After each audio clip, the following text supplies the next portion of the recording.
Hello, जय हिंद दोस्तों। मैं अनुज स्वागत करता हूं आपके अपने YouTube channel smart study by Anuj में। आज मैं लेकर आया हूं 50 जीके और जीएस के मिक्स क्वेश्चंस, जो कि अभी जो एग्ज़ाम्स यूपी पुलिस कांस्टेबल के चल रहे हैं तो उनके लिए बहुत ही इम्पोर्टेंट हैं। तो चलिए शुरू करते हैं। ये जो एमसीक्यूज हैं 50 क्वेश्चंस, ये आप लोग पेपर देने से पहले ज़रूर देख लें, क्योंकि ये बहुत ही इंपॉर्टेंट होने वाले हैं। क्योंकि जो कल एग्ज़ाम हुआ है उसमें इसी टाइप के क्वेश्चन से पूछे गए थे। तो चलिए शुरू करते हैं। पहला क्वेश्चन है आपकी स्क्रीन पर। भारत के डीप ओशन मिशन के संबंध में निम्नलिखित में से कौन सा कथन सत्य है? तो क्या पूछा है, डीप ओशन मिशन के संबंध में कौन सा कथन सही है? तो इसका जो सही उत्तर है वो हो जाएगा ऑप्शन बी, पृथ्वी विज्ञान मंत्रालय इस मिशन के लिए नोडल मंत्रालय है। अगला क्वेश्चन है क्वेश्चन नंबर 2। भारतीय संविधान का कौन सा अनुच्छेद संसद को राज्यों में विधान परिषदों को बनाने या समाप्त करने की शक्ति देता है? तो इसका जो सही उत्तर है वो हो जाएगा आर्टिकल 169, अनुच्छेद 169 इसका सही उत्तर हो जाएगा। क्वेश्चन नंबर 3 है, photochemical smog is a resultant of the reaction among. प्रकाश रासायनिक धुंध किसके बीच अभिक्रिया का परिणाम है? तो इसका जो सही उत्तर है वो हो जाएगा ऑप्शन ए, सूर्य के प्रकाश की उपस्थिति में NO2, O3 और पैरोक्सी एसिटाइल नाइट्रेट। अगला क्वेश्चन है question number 4। During the revolt of 1857 who among the following led the uprising at Bareilly. 1857 के विद्रोह के दौरान निम्नलिखित में से किसने बरेली में विद्रोह का नेतृत्व किया था? तो इसका जो सही उत्तर है वो हो जाएगा ऑप्शन बी, खान बहादुर खान। तो खान बहादुर खान ने 1857 के विद्रोह में बरेली में नेतृत्व किया था। अगला क्वेश्चन है question number 5। Global economic prospects report के बारे में कथनों पर विचार करें। क्या पूछा है? ग्लोबल इकोनॉमिक प्रोस्पेक्ट्स रिपोर्ट के बारे में निम्नलिखित कथनों पर विचार करें। तो इसका जो सही उत्तर है वो हो जाएगा ऑप्शन बी, यह विश्व बैंक समूह द्वारा जारी किया जाता है। अगला क्वेश्चन है क्वेश्चन नंबर 6। जल्दी से आप लोग इसका कमेंट में उत्तर बताएं। क्वेश्चन क्या है मैं पढ़ के आपको बताता हूँ। इवेंट हिराइजन शब्द निम्नलिखित में से किससे संबंधित है? तो इवेंट होराइजन का संबंध किस शब्द से है? तो इसका जल्दी से आप लोग इसका कमेंट में उत्तर बताएं। इसका जो सही उत्तर है वो हो जाएगा ऑप्शन बी, ब्लैक होल का अध्ययन। अगला क्वेश्चन है क्वेश्चन नंबर 7। निम्नलिखित हड़प्पा स्थलों में से किसमें एक समुद्री गोदी नाव घाट का साक्ष्य मिला है? इसका सही उत्तर जो हो जाएगा वो है लोथल। अगला क्वेश्चन है क्वेश्चन नंबर 8।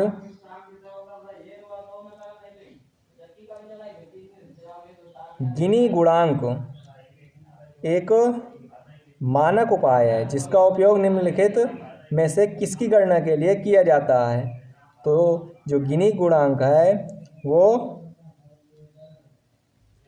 आय की असमानता के लिए एक मानक उपाय है जिसका उपयोग हम करते हैं।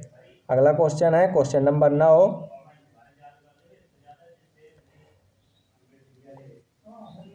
बायोटेक्नोलॉजी के संदर्भ में CRISPR केस 9 क्या है? तो इसका जो सही उत्तर है वो हो जाएगा ऑप्शन ए, जीन संपादन के लिए उपयोग किया जाने वाला एक आणविक उपकरण। अगला क्वेश्चन है क्वेश्चन नंबर 10। जल्दी से आप लोग इस क्वेश्चन का आंसर कमेंट में बताएं, ये बहुत ही इंपॉर्टेंट क्वेश्चन है। मोटेक्स रिकॉर्ड किस अंतर्राष्ट्रीय समझौते से जुड़ा एक रजिस्टर है? आप लोग जल्दी से इसका कमेंट में उत्तर बताएं। इसका जो सही उत्तर है वो हो जाएगा ऑप्शन बी, रामसर कन्वेंशन। अगला क्वेश्चन है क्वेश्चन नंबर 11। रॉलेट एक्ट पारित होने के समय भारत का वायसराय कौन था? आप लोग जल्दी से इसका कमेंट बताएं। इसका जो सही उत्तर है वो हो जाएगा ऑप्शन सी, लॉर्ड चेम्सफोर्ड। जो रॉलेट एक्ट है ये 1919 में हुआ था। अगला क्वेश्चन है क्वेश्चन नंबर 12। भारतीय संविधान की कौन सी अनुसूची राज्य की परिषद सभा में सीटों का आवंटन से संबंधित है? तो इसका जो सही उत्तर है वो हो जाएगा ऑप्शन बी, चौथी अनुसूची। अगला क्वेश्चन है क्वेश्चन नंबर 13। एक सांख्यिकीय वितरण का मानक विचलन किसका माप है? तो इसका जो सही उत्तर है वो हो जाएगा ऑप्शन बी, प्रसार या परिवर्तनशीलता। क्वेश्चन नंबर 14 है, निम्नलिखित में से कौन सी महासागरीय धारा अटलांटिक महासागर में से एक ठंडी धारा है? तो इसका जो सही उत्तर है वो हो जाएगा ऑप्शन बी, बेंगुएला धारा। अगला क्वेश्चन है, निम्नलिखित में से किस विटामिन की कमी से पेलाग्रा रोग होता है? तो इसका जो सही उत्तर है वो हो जाएगा विटामिन B3, नियासिन विटामिन से होता है। अगला क्वेश्चन है क्वेश्चन नंबर 16। प्रसिद्ध गायत्री मंत्र ऋग्वेद के किस मंडल में मिलता है? जो गायत्री मंत्र है वो तीसरे मंडल में मिलता है। अगला क्वेश्चन है क्वेश्चन नंबर 17। भारतीय अर्थव्यवस्था के संदर्भ में RBI द्वारा संचालित ओपन मार्केट ऑपरेशंस OMO का तात्पर्य किससे है? तो इसका जो सही उत्तर है वो आप लोग जल्दी से इसका कमेंट में उत्तर बताएं।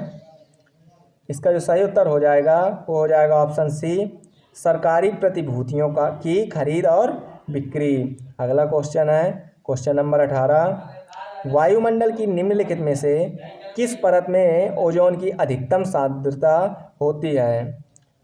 तो इसका ऑप्शंस हैं क्षोभ मंडल, समताप मंडल, मध्यमंडल, बाह्य वायुमंडल। जल्दी से आप लोग इसका कमेंट में उत्तर बताएं क्या होगा भाइयों। तो इसका जो सही उत्तर है वो हो जाएगा ऑप्शन बी, समताप मंडल। अगला क्वेश्चन है क्वेश्चन नंबर 19। भारतीय संविधान में न्यायिक पुनरावलोकन की अवधारणा किस देश के संविधान से ली गई है? तो इसका आप लोग कमेंट में उत्तर बताएं क्या होगा। इसका सही उत्तर हो जाएगा संयुक्त राज्य अमेरिका, यूनाइटेड स्टेट। अगला क्वेश्चन है क्वेश्चन नंबर 20। निम्नलिखित में से किसने 1905 में सर्वेंट्स ऑफ इंडिया सोसाइटी की स्थापना की थी? क्या है क्वेश्चन, निम्नलिखित में से किसने 1905 में सर्वेंट ऑफ इंडिया सोसाइटी की स्थापना की थी? तो इसका जो सही उत्तर है वो हो जाएगा गोपाल कृष्ण गोखले।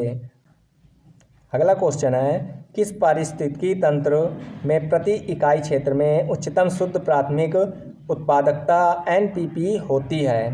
तो इसका जो सही उत्तर है वो हो जाएगा उष्णकटिबंधीय वर्षावन। अगला क्वेश्चन है क्वेश्चन नंबर 22। स्टैगफ्लेशन शब्द का तात्पर्य किस आर्थिक स्थिति से है? तो इसका जो सही उत्तर है वो हो जाएगा ऑप्शन सी, स्थिर विकास और उच्च बेरोजगारी के साथ उच्च मुद्रास्फीति। अगला क्वेश्चन है क्वेश्चन नंबर 23। एस्टिग्मोमैटिज्म अबिंदुकता नामक दृष्टि दोष को ठीक करने के लिए किस प्रकार के लेंस का उपयोग किया जाता है? आप लोग इसका कमेंट में उत्तर बताएं, इसका सही उत्तर क्या हो जाएगा। तो इसका जो सही उत्तर है वो हो जाएगा ऑप्शन बी, बेलनाकार या सिलेंडर लेंस। अगला क्वेश्चन है क्वेश्चन नंबर 24। प्राचीन भारतीय इतिहास के संदर्भ में सामंत। अगला क्वेश्चन है प्राचीन भारतीय इतिहास के संदर्भ में सामंत किस शब्द किस काल में अत्यधिक प्रमुख हुआ? तो इसका जो सही उत्तर है वो हो जाएगा गुप्त और गुप्तोत्तर काल। अगला क्वेश्चन है क्वेश्चन नंबर 25। भारतीय संविधान का अनुच्छेद 360 निम्नलिखित में से किससे संबंधित है? तो इसका सही उत्तर हो जाएगा वित्तीय आपातकाल। अगला क्वेश्चन है क्वेश्चन नंबर 26। भारत में निम्नलिखित में से कौन सी नदी भ्रांस घाटी से होकर बहती है? तो इसका जो सही उत्तर है वो हो जाएगा नर्मदा नदी। अगला क्वेश्चन है क्वेश्चन नंबर 27। कार्बन क्रेडिट की अवधारणा निम्नलिखित में से किस अंतर्राष्ट्रीय समझौते से उत्पन्न हुई है? तो इसका जो सही उत्तर है वो हो जाएगा क्योटो प्रोटोकॉल। अगला क्वेश्चन है क्वेश्चन नंबर 28। एक जैविक उत्प्रेरक जो बिना खुद नष्ट हुए रासायनिक प्रतिक्रियाओं को तेज करता है उसे किस रूप में जाना जाता है? इसका जो सही उत्तर है वो हो जाएगा ऑप्शन बी एंजाइम। अगला क्वेश्चन है क्वेश्चन नंबर 29। प्रसिद्ध पुस्तक किताब उल हिंद के लेखक कौन थे? तो इसका जो सही उत्तर है वो हो जाएगा अल बिरूनी। अगला क्वेश्चन है क्वेश्चन नंबर 30। भारत में राजकोषीय उत्तरदायित्व और बजट प्रबंधन अधिनियम किस वर्ष लागू किया गया था? तो ये 2003 में लागू किया गया था। अगला क्वेश्चन है क्वेश्चन नंबर 31। इराविकुलम राष्ट्रीय उद्यान किस संकटग्रस्त पशु प्रजाति के संरक्षण के लिए प्रसिद्ध है? तो ये नीलगिरी तहर के लिए प्रसिद्ध है। अगला क्वेश्चन है क्वेश्चन नंबर 32। 1834 में ब्रिटिश भारत में किसकी अध्यक्षता में प्रथम विधि आयोग की स्थापना की गई थी? तो ये लॉर्ड मैकाले के अध्यक्षता में की गई थी। अगला क्वेश्चन है क्वेश्चन नंबर 33। मानव शरीर की कौन सी ग्रंथि बाह्यस्रावी एक्सोक्राइन और अंतःस्रावी एंडोक्राइन दोनों ग्रंथियों के रूप में कार्य करती है? तो इसका जो सही उत्तर है वो हो जाएगा अग्न्याशय पैनक्रियाज। अगला क्वेश्चन है क्वेश्चन नंबर 34। IMF द्वारा आवंटित SDR विशेष आहार अधिकार को किस नाम से भी जाना जाता है? इसका जो सही उत्तर है वो हो जाएगा पेपर गोल्ड। अगला क्वेश्चन है क्वेश्चन नंबर 35। नाथू ला दर्रा भारत को उसके किस पड़ोसी क्षेत्र से जोड़ता है? इसका जो सही उत्तर है वो हो जाएगा तिब्बत चाइना। अगला क्वेश्चन है क्वेश्चन नंबर 36। 1793 में लॉर्ड कॉर्नवालिस द्वारा शुरू की गई स्थायी बंदोबस्त प्रणाली सबसे पहले कहाँ लागू की गई थी? तो ये बंगाल और बिहार में लागू की गई थी। अगला क्वेश्चन है क्वेश्चन नंबर 37। कौन सा तकनीकी शब्द जल निकायों में पोषक तत्वों के अत्यधिक समधर्म का वर्णन करता है जिससे पारिस्थितिकी तंत्र में संरचनात्मक परिवर्तन होते हैं? इसका जो सही उत्तर है वो हो जाएगा सुपोफर। अगला क्वेश्चन है क्वेश्चन नंबर 38। सरकारी आयोग का गठन निम्नलिखित में से किसकी समीक्षा के लिए किया गया था? तो सरकारी आयोग का गठन जो है ये केंद्र राज्य संबंध में किया गया था। अगला क्वेश्चन है क्वेश्चन नंबर 39। ध्वनि तरंगे निम्नलिखित में से किसके माध्यम से सबसे तेज गति से चलती हैं? तो जो इसका सही उत्तर है वो हो जाएगा स्टील। अगला क्वेश्चन है क्वेश्चन नंबर 40। किस चोल शासक ने उत्तरी भारत में एक सफल सैन्य अभियान का नेतृत्व किया और गंगा नदी तक पहुँचे? तो इसका जो सही उत्तर है वो हो जाएगा राजेंद्र चोल प्रथम। अगला क्वेश्चन है क्वेश्चन नंबर 41। सिडेराइट निम्नलिखित में से किस धातु का एक अयस्क है? जल्दी से आप लोग इसका कमेंट में बताएं। इसका सही उत्तर हो जाएगा लोहा। अगला क्वेश्चन है क्वेश्चन नंबर 42। भारतीय संविधान का संरक्षक किसे कहा जाता है? क्या है क्वेश्चन? भारतीय संविधान का संरक्षक किसे कहा जाता है? इसका जो सही उत्तर है वो हो जाएगा भारत का सर्वोच्च न्यायालय। अगला क्वेश्चन है क्वेश्चन नंबर 43। भारत में थोक मूल्य सूचकांक की गणना के लिए वर्तमान में उपयोग किए जाने वाला आधार वर्ष क्या है? तो इसका जो सही उत्तर हो जाएगा 2011-12। अगला क्वेश्चन है क्वेश्चन नंबर 44। भारत में जैव विविधता विरासत स्थल BHS जैविक विविधता अधिनियम 2002 की किस धारा के तहत घोषित किए जाते हैं? इसका जो सही उत्तर है वो हो जाएगा धारा 37। अगला क्वेश्चन है क्वेश्चन नंबर 45। किस मौर्यकालीन शिलालेख में अशोक के मन पर कलिंग युद्ध के गंभीर प्रभाव का उल्लेख है? तो इसका जो सही उत्तर है वो हो जाएगा शिलालेख 13। अगला क्वेश्चन है क्वेश्चन नंबर 46। केंद्र और राज्यों के बीच विवादों का फैसला करने की भारत के सर्वोच्च न्यायालय की शक्ति किसके अंतर्गत आती है? तो इसका जो सही उत्तर है वो हो जाएगा मूल क्षेत्राधिकार। अगला क्वेश्चन है क्वेश्चन नंबर 47। बेकिंग सोडा का रासायनिक नाम क्या है? क्या पूछा है? The chemical name of baking soda is. इसका जो राइट आंसर हो जाएगा सोडियम बाइकार्बोनेट। अगला क्वेश्चन है क्वेश्चन नंबर 48। पुलिकट झील जो एक प्रसिद्ध खारे पानी की लैगून है, किन दो भारतीय राज्यों की सीमा पर स्थित है? तो इसका जो सही उत्तर है वो हो जाएगा आंध्र प्रदेश और तमिलनाडु। अगला क्वेश्चन है क्वेश्चन नंबर 49। निम्नलिखित में से समिति ने राष्ट्रीय कृषि और ग्रामीण विकास बैंक NABARD की स्थापना की सिफारिश की थी। इसका जो राइट आंसर है वो हो जाएगा बी शिवरामन समिति।